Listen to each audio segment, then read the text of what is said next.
خب دوستان ما خلاص کرده.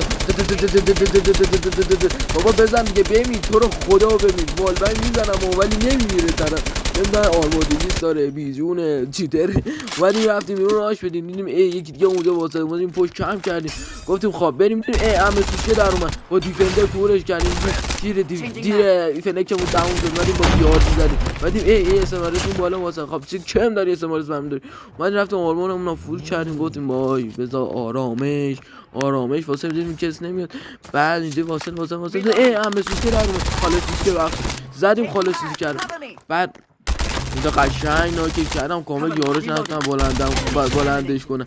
بعد اینجا اومدیم یه نید انداختیم بیرون، هر کی دور و پلاکا هست بریم. من چون آرمور هم نداشتم خواستم آرمور بردارم، انداختم اونور زد پوکون.